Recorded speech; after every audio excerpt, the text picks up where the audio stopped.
Suge Knight. He got a new podcast out, man. And he leaked a picture of him playing with Diddy's son Justin when he was a baby. Things are not looking up for Diddy. In a resurfaced interview, his ex-bodyguard claims that Justin Combs allegedly is not his biological son. We saw him from a baby to now being here. What's that like to see other people see that for you?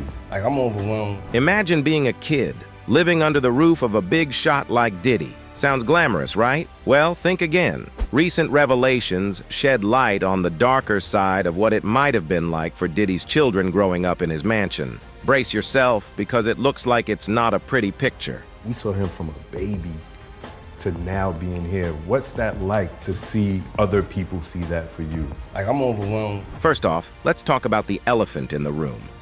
There have been whispers, rumors, and now even investigations into allegations of within Diddy's household. The kind of stuff that nightmares are made of. It's hard to fathom what it must have been like for those kids, probably living in constant fear and uncertainty. But wait, it gets worse. Imagine being surrounded by secret rooms and hidden cameras. Your every move watched and recorded without your knowledge. It's the stuff of spy movies, except it was real life for those poor children. How can anyone feel safe and secure in an environment like that? Then there are the infamous freak-off parties. Just the name sends shivers down your spine. These were no ordinary gatherings. They were wild, out-of-control events, filled with debauchery and God knows what else. And the fact that Diddy's kids were exposed to such scenes is beyond messed up. And let's not forget about the rituals. What kind of rituals, you ask? Well, we can only speculate. But given the other revelations about Diddy's lifestyle, it's safe to say they weren't exactly innocent tea parties. It's enough to make your skin crawl just thinking about it. But sadly, for some of Diddy's children, that innocence may have been stolen from them. It's messed up, plain and simple. In the 90s, Diddy ran this thing called Puffy Flavor Camp. It was basically a deal for young, up-and-coming stars to get some mentorship from him. And let me tell you, the stories these celebs spill about their time in Puffy Flavor Camp are jaw-dropping. One of the kids who got a taste of this flavor camp was Usher. Usher was set to be an R&B sensation from a super young age. He spilled the beans in 2016, telling Howard that he really got a grip on what being famous meant after spending a year living with Puff Daddy when he was just 14. I got a chance to see some things. I went there to see the lifestyle, and I saw it, Usher said during his first Stern Show interview. Yeah, but you were 13. What were you seeing? I went there to see the lifestyle. Right. And I saw it. And it was, but I don't know if indulge and understand what I was even looking at. So, Usher's one-of-a-kind learning experience, known as Puffy Flavor Camp, happened because a young Usher wowed music bigwig L.A. Reid with his musical skills. Next thing you know, he's jetting off to New York to crash with Puffy during the golden era of Bad Boy Records, all in the name of getting the real deal scoop on, making it big in the music scene. No, not really, Usher responded. It was funny. I got to see some things. I went there to see the lifestyle, and I saw it. But I don't know if I could afford it and understand what I was looking at. It was pretty wild. It was crazy, Usher said, while rattling off some of the biggest names in hip-hop who were a constant presence at Puffy's house, including Notorious B.I.G., Lil' Kim, Faith Evans, Mary J. Blige, and Craig Mack. I was like the little brother. They called me Baby Boo, Usher spilled. But Howard was curious if there were any ground rules for him since, he was just a kid. He wasn't disciplinary. He was letting me be a young man, Usher shared with Howard. Even though he wasn't hitting the books in a regular school, they had a tutor around. And about that cash flow, Usher said he got a per diem, but just enough to keep him out of too much mischief. So, when it was time to drop Usher's first album, Diddy took on the role of producer. But when the debut didn't exactly set the charts on fire, Puffy decided to sit out Usher's second album, My Way, which ended up going 6 times platinum in the late 90s. I do everything you want to make your girl say. He talks about a house filled with hip-hop legends, non-stop orgies, and things he couldn't quite wrap his head around. In an interview on The Howard Stern Show, he shared what it was like to move from his native Atlanta to New York City to live with Diddy for a year and participate in Diddy's so-called Camp Puffy Flavor. When asked, in the 90s, Do you understand what that's like? Usher said, to which Stern responded, Puffy's house was full of girls and nonstop orgies, right? Puffy Flavor Camp. There you go.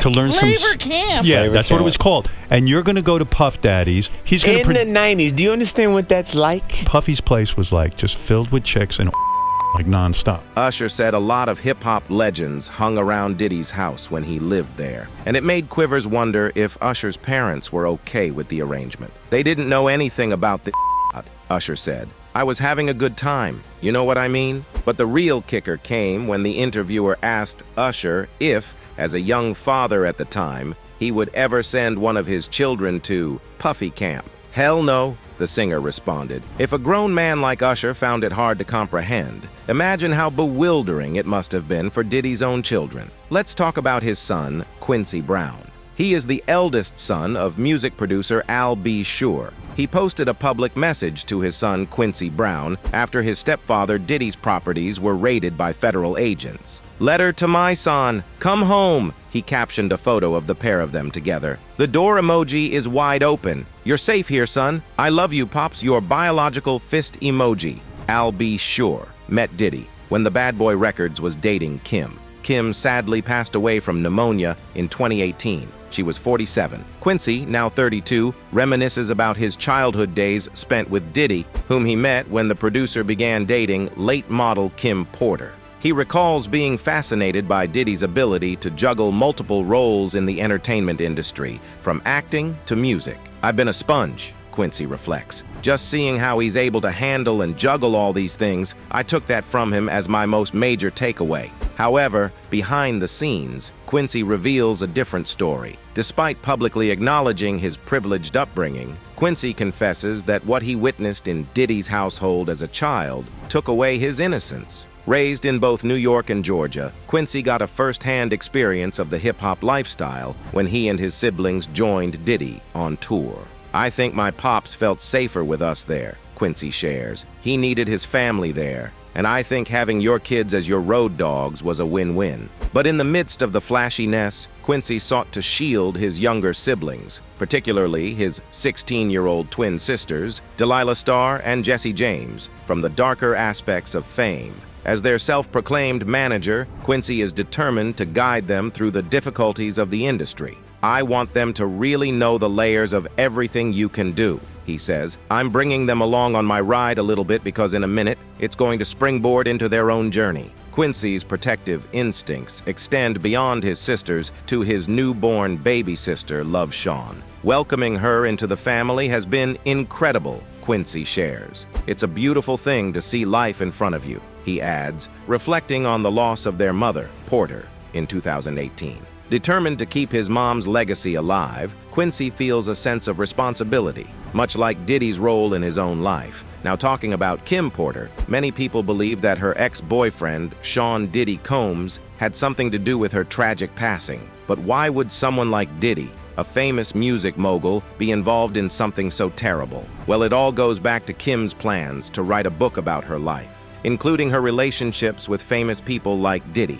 Some say Diddy didn't want certain things to come out in the book, so he did something drastic to stop it from happening. I didn't know her, but I knew somebody like her, and that was Kim Porter. But not everyone believes that Kim's book was the reason for her death. Her friend Lisa Pope says Kim wanted to write a book about raising kids in Hollywood, not expose anyone's secrets. But some people think Kim might have had information about Diddy that he didn't want anyone to know. Kim and Diddy had a complicated relationship. They met in the music industry where Kim worked as an executive and Diddy as a rapper and producer. They had children together, but their relationship was rocky.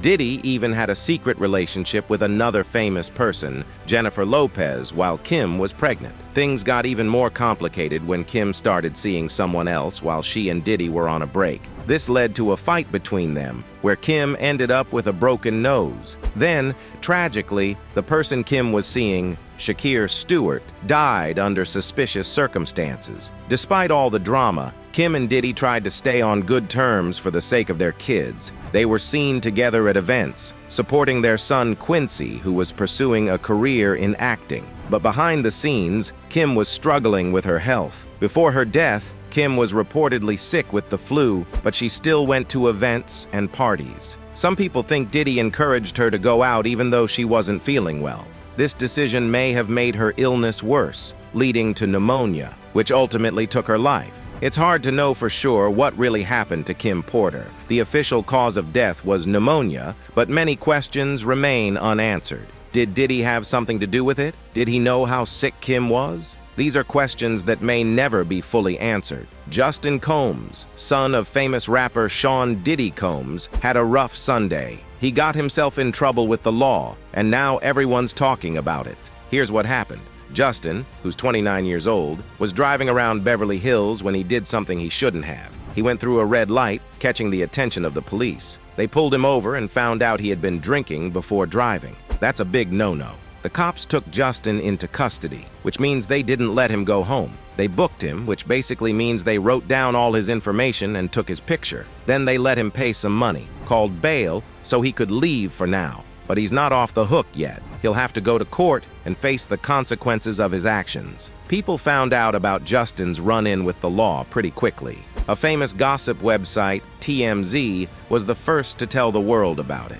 They even got some pictures of Justin talking to one of the police officers. Imagine getting caught by the paparazzi when you're in trouble. Now, you might wonder why everyone's making such a fuss about this. Well, DUI stands for driving under the influence. It means driving a car after you've been drinking alcohol. And that's very dangerous. When people drive drunk, they can hurt themselves or others on the road. That's why it's against the law. Justin's lucky he didn't hurt anyone or himself, but that doesn't make what he did okay. Even though his dad is a big shot in the music industry, that doesn't mean Justin gets a free pass when it comes to breaking the law. The recent raids on Diddy's properties by federal agents only add fuel to the fire. Allegations of ST hang heavy in the air, casting a dark shadow over everything. It's a chilling reminder that behind the glitz and glamour of the music industry, there can lurk some truly sinister secrets. Anyway, that's it for this video, folks. Bye.